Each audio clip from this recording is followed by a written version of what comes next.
Bonjour à tous et bienvenue sur Couple for Jesus. J'avais dit que j'allais reprendre une vidéo avant la fin du mois de juin. Voici la vidéo.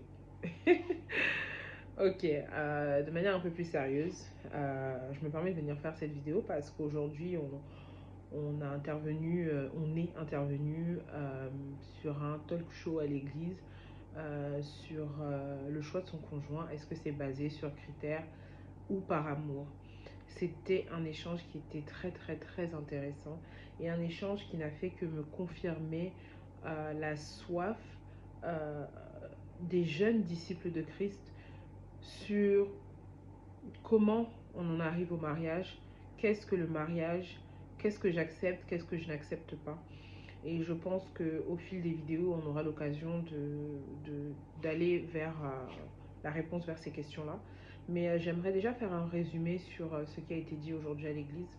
Je pense qu'aujourd'hui, les critères, qu'est-ce que c'est? On m'a posé la question ce que c'était. Je pense que les critères, de manière assez basique, c'est une liste que tu te fais. Soit tu te l'écris, soit c'est une liste que tu as dans ta tête sur ce que tu aspires à avoir ou recevoir ou à retrouver chez la personne avec qui tu veux cheminer. Et en vérité, même quand on pense qu'on n'a pas fait une liste, on a quand même fait une liste parce qu'on a forcément des critères qui soient physiques, on a des attentes envers la personne qu'on a envie de rencontrer.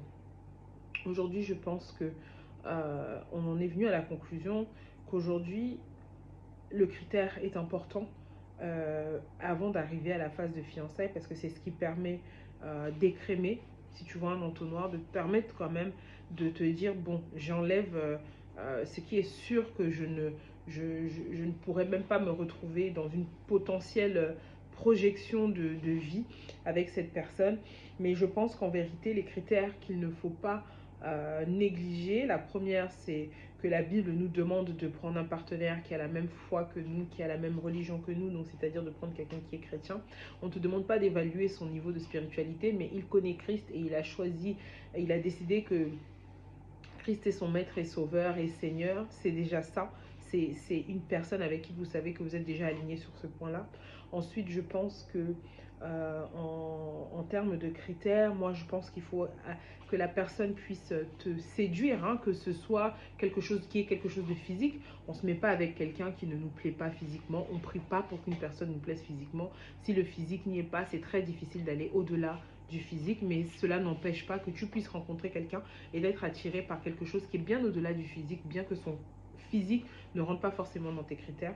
Et la troisième chose pour moi qui est aussi importante, c'est l'amitié. C'est-à-dire qu'avant de rentrer dans une phase purement stratégique de séduction, parce qu'on veut que la personne vraiment soit intéressée dans les deux sens, apprenez à vous connaître d'un point de vue amical, de comprendre quelle est sa vibe, qu'est-ce qu'il aime pas faire. Essayez un peu de maîtriser la personne, de savoir en fait le matin qu'est-ce qu'elle aime bien faire de ses journées, à quoi il aspire. Donc pour moi, c'est les trois critères qu'il faut essayer au moins d'essayer de pouvoir regrouper avant de pouvoir chercher à cheminer avec la personne, la potentielle personne.